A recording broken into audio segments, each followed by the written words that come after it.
Hello, guys and gals, and this is part 14 of our reading of the book "The Last Unicorn" by Peter Beagle. Let me get this out of the way. In the last episode, we found out a little bit more. The cat actually talks. The cat has the power of speech and told Molly Grew a riddle about how to find the Red Bull. And in the meantime, Spindrick is getting tired of his job with King Lear. And the Lady Amalthea is forgetting who she is, thinking that she is back at the Midnight Carnival.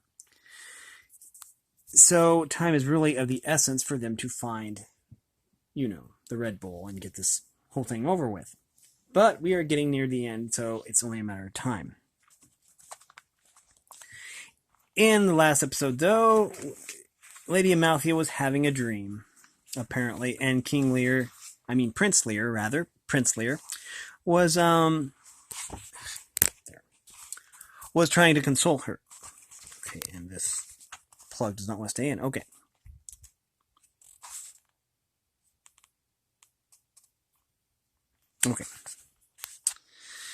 You were dreaming, my lady, he said, finding knightly speech again. I would that I might know your dream. I have dreamed it before, she answered slowly. I was in a cage, and there were other beasts in cages, and an old woman, but I was not troubled.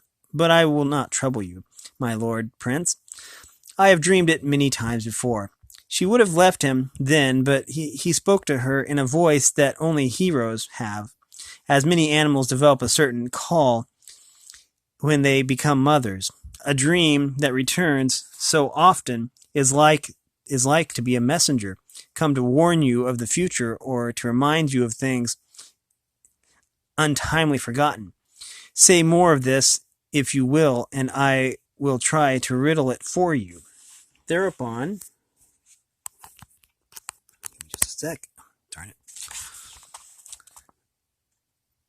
Wait, give me just a sec here. Okay. Thereupon she halted, looking at him with her head a little turned, still with the air of some slim, furred creature peering out of a thicket, but her eyes held a human look of loss, as though she had missed something she needed, or suddenly realized that she had never had it.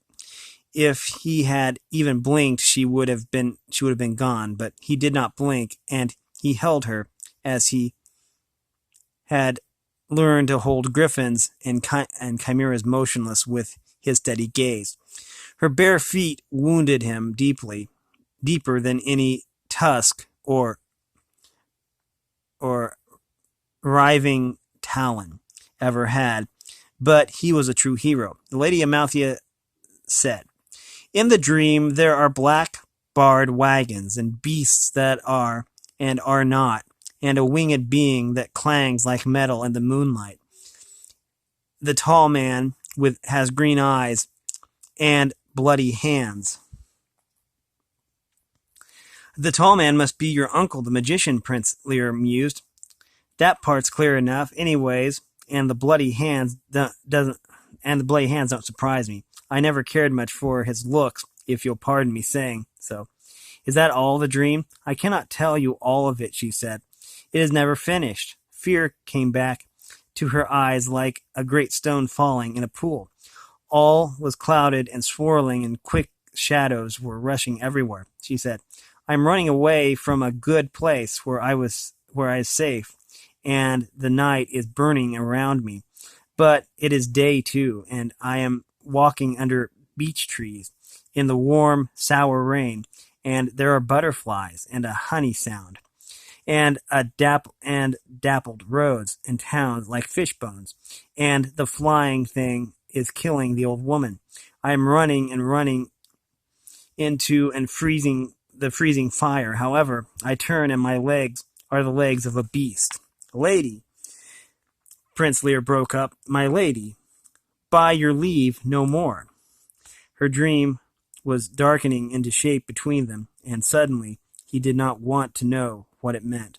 No more, he said. But I must go on, said the Lady Amalthea, for it is never finished. Even when I wake, I cannot tell you what is real. and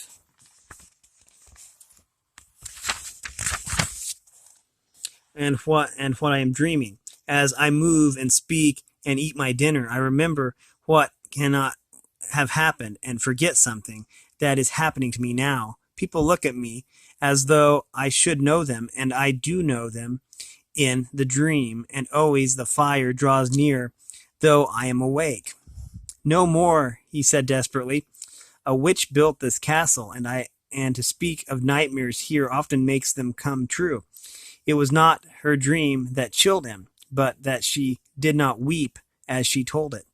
As a hero, he understood weeping women and knew how to make them stop crying. Generally, you killed something, but her calm terror confused and unmanned him, while the shape of her face crumbled the distant dignity he had been so pleased at maintaining. When he spoke again, his voice was young and stumbling. I would court you with more grace, he said, if I knew how.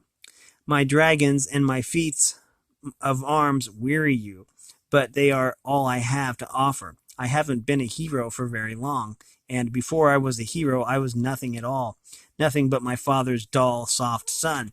Perhaps I am only dull in a new way now, but I am here, and it is wrong of you to let me go to waste.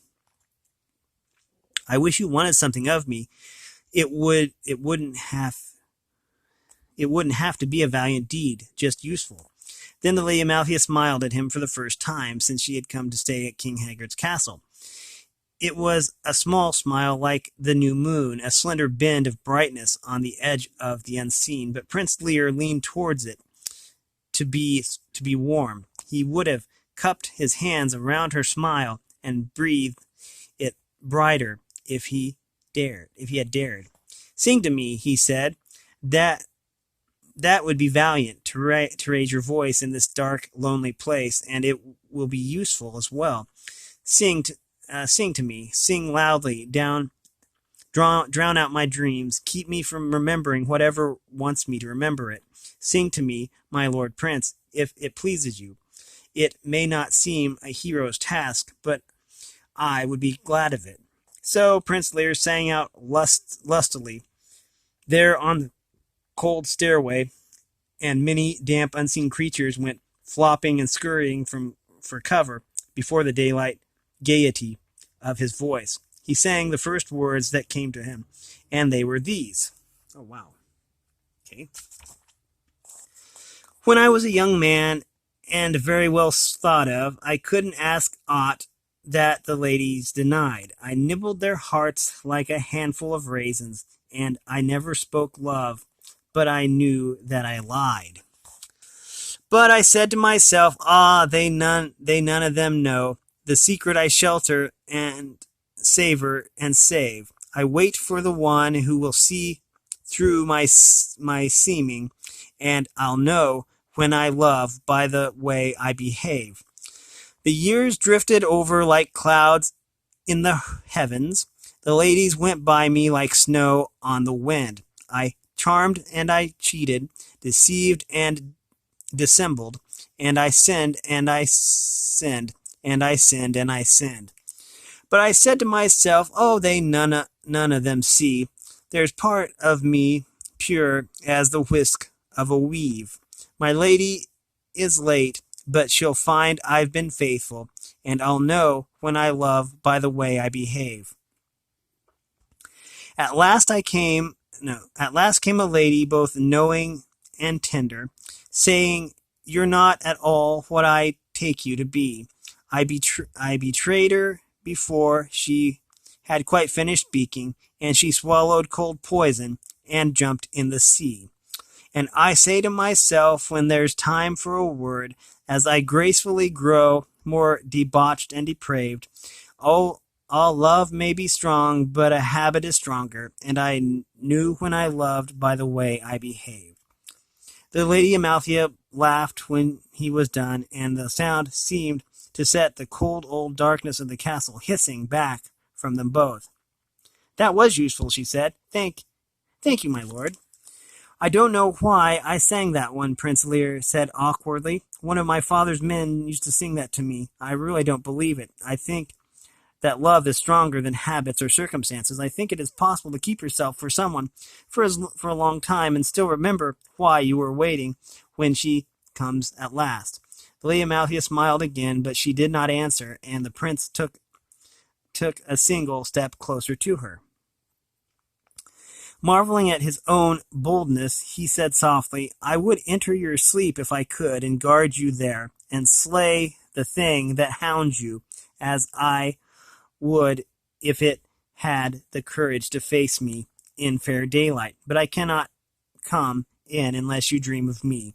Before she could speak, if she meant to, they heard footsteps below them on the winding stairs, and King Haggard's interesting veiled voice saying, I heard him singing. What business has he to be singing? Then Smindrick, the royal wizard, his own voice meek and hurried, Sire, it was but some heroic lay, some chansom de guest, such as he often sings when he rides out to glory or rides home to renown. Be assured, your majesty, he never sings here, the king said. He sings continuously on his fool's wanderings. I am sure because that is what heroes do. But he was singing here, and not of battle and gallantry either, but of love. Where is she?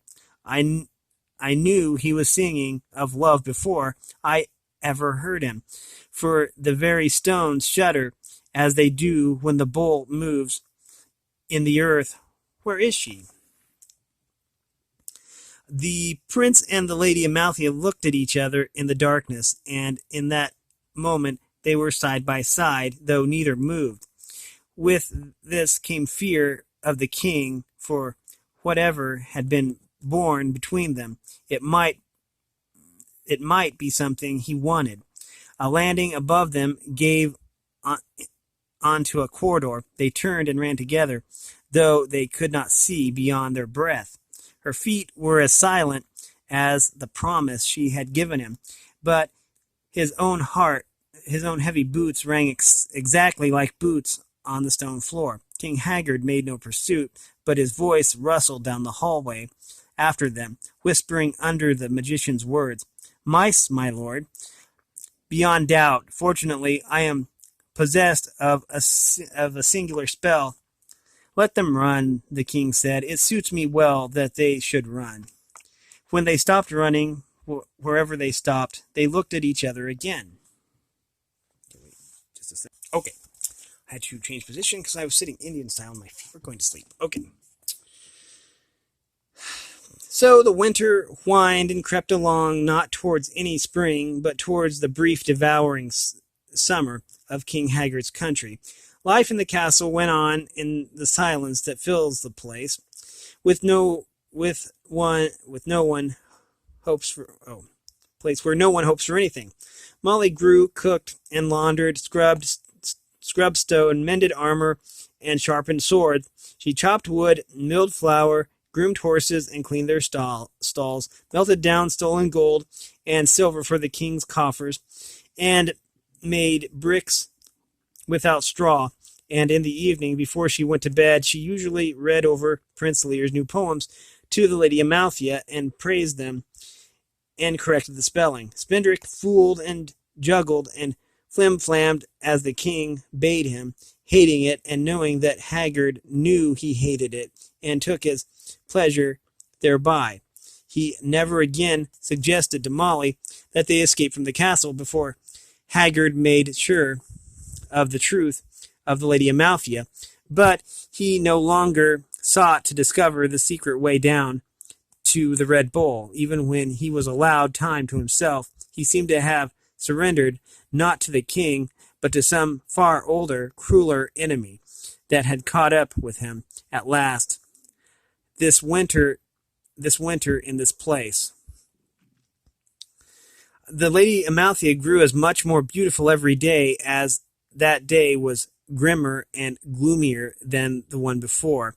The old men-at-arms coming down, drenched and shivering from walking their posts in the rain, or in from stealing things for the king, opened as quietly as flowers when they met her on the stairs or in the hallway. She would smile at them and speak gently, but when she had passed by, the castle always seemed darker than ever, and the wind outside would rattle the thick sky like a sheet on a clothesline.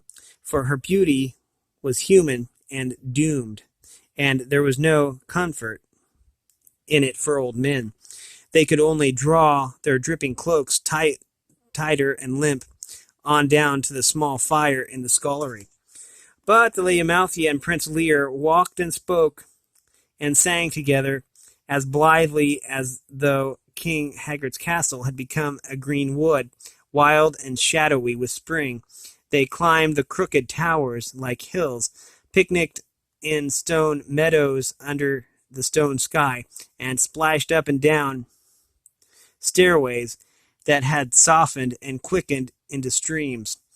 He told her everything he knew and what he thought about all of it, and happily invented a life and opinions for her, which she helped him do by listening. Not was she deceiving him, for she truly remembered nothing before the castle and him. She began and ended with Prince Lear, except for the dreams, and they soon faded, as he had said they would. They seldom heard the haunting roar of the Red Bull at night any more, but when the hungering sound came to her ears, then she would be frightened, and the walls and the winter would grow up around them again, as though their spring were all of her making, her joy's gift to the prince. He would have held her at such times, but he had long known her dread of being touched. One afternoon, the Lady Amalthea stood on the highest tower of the castle, watching for Prince Lear's return from an expedition against a brother-in-law of the ogre he had slain, for he still went out on occasional errantries, as he had told Molly he might. The sky was piled up over the valley of Hagsgate, the color of dirty soap, but it was not raining. Far below, the sea slid out towards the smoky horizon in hard bands of silver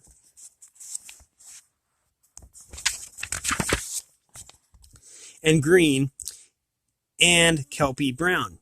The ugly birds were restless. They flew out often, 2 or 3 together, circling swiftly over the waters and then returning to strut on the sand, chortling and cocking their heads at King Haggard's castle on the cliff. Sesto, sesto! The tide was low and near to turning. Lady Amalthea began to sing, and her voice balanced and hovered in the slow, cold air like another sort of bird. I am a king's daughter, and I grow old within the prison of my person, the shackles of my skin, and I would run away and beg from door to door. She did not remember having heard the song before, but the words pinched and plucked at her like children, trying to drag her back to some place that they wanted to see again. She moved her shoulders to get away from them. But I am not old, she said to herself, and I am no prisoner. I am the Lady Amalthea, beloved of Lear, who has come into my dreams so that I may not doubt myself even while I sleep. Where could I have learned a song of sorrow? I am the Lady Amalthea, and I know only the songs that Prince Lear has taught me. She lifted a hand to touch the mark on her forehead. The sea wheeled by, calm as the zodiac, and the ugly bird screamed. It troubled her a little that the mark would not go away. Your Majesty, she said, though there had been no sound. She heard the rustling chuckle at her back and turned to see the king. He wore a gray cloak over his mail, but his head was bare. The black lines on his face showed more where the fingernails of age had skidded down the hard skin, but he looked stronger than his son and wilder. "You are quick for what you are," he said, "but slow, I think, for what you were. It is said that love makes men swift and women slow. I will catch you at last if you love much more." She smiled at him without reply. She never knew what to say to the pale-eyed old man whom she had rarely saw except at a moment on the edge of the solitude that she shared with Prince Lear. Then Armor winked deep in the valley, and she heard the scrape of a weary horse stumbling on stone. "Your son is coming home," she said. "Let us watch him together." King Haggard came slowly to stand beside her at the parapet, but he gave no more than a glance to the tiny, glinting figure riding home. "Nay, what concern have you or I with Lear, truly?" he asked. He's none of mine, either by birth or belonging. I picked him up where someone else had set him down, thinking that I had never been happy and never had a son. It was pleasant enough at first, but it died quickly. All things die when I pick them up. I do not know why they die, but it has always been so, save for the one dear possession that has not turned cold and dull as I guarded it, the only thing that has ever belonged to me. His grim face gave the sudden starved leap of a sprung trap. "And Lear will not help you in finding it," he said. "He has never even known what it is." Without warning, the whole castle sang like a plucked string as the beast, asleep at its root, shifted his dire weight. The Lady Amalthea caught her balance easily, being well used to this, and said lightly, "The Red Bull. But why do you think I have come to steal the bull? I have no kingdom to keep and no wish of conquest. What would I do with him? How much does he eat?" "Do not mock me," the king said. "The Red Bull is no more mine than the boy is, and he does not eat, and he cannot be stolen. He serves anyone who has no fear, and I have no more fear than I have rest." Yet the Lady Amalthea saw foreboding sliding over the king's gray face, scuttling in the shadows of brows and bones. "Do not mock me," he said.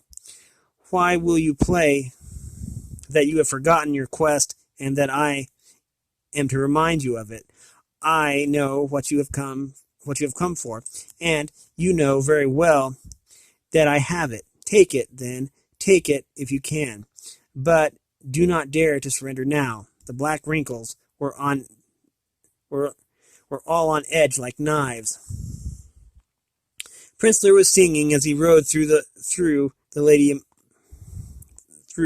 Lady Amalthea could not hear the words. She said quietly to the king, "My lord, in all your castle, in all your realm, in all your kingdoms that the Red Bull may bring you, there is only one thing I desire, and you have just told me that he is not yours to give or to keep. Whatever it is you treasure that is not he, I truly wish you joy for it. Good day, your majesty." She moved towards the tower stairway, but he stood in her way, and she paused, looking at him with her eyes as dark as hoof prints in the snow. The gray king smiled, and a strange kindness for him chilled her for an instant, for she suddenly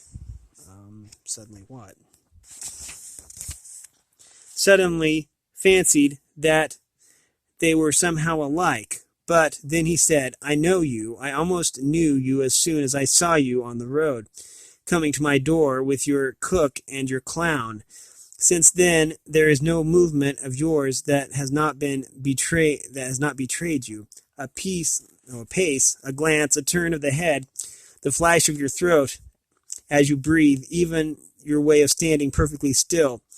They were all my spies.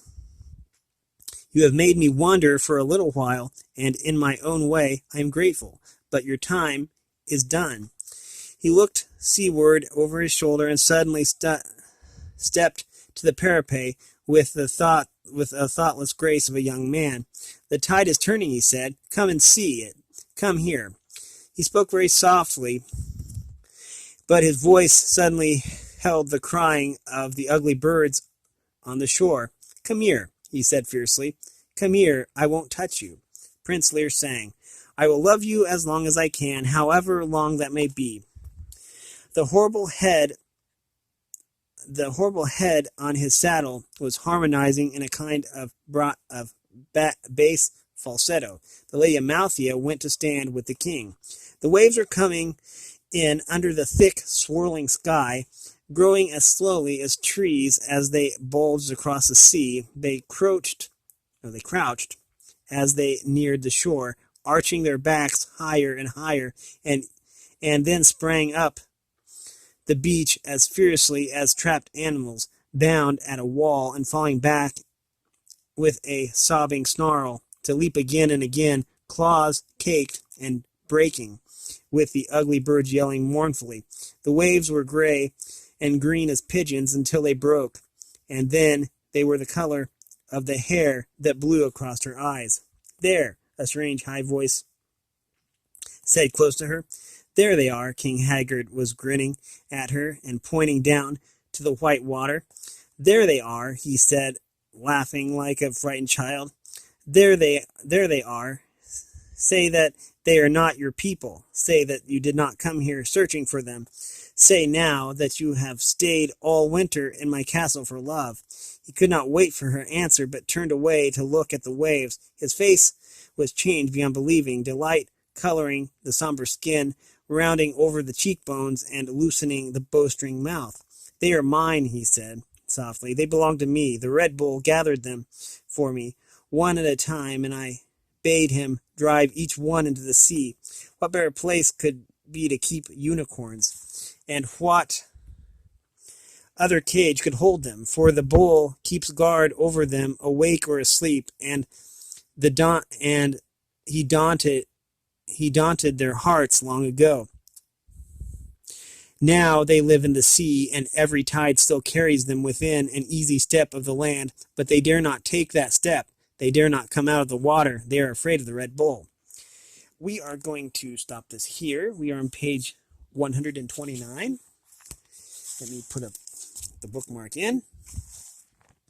We have been reading from the book here, The Last Unicorn by Peter Beagle, and this is number 13, isn't it? 14? 13. Let me see. Oh, don't mind that. I just knocked over a stack of CDs. 14.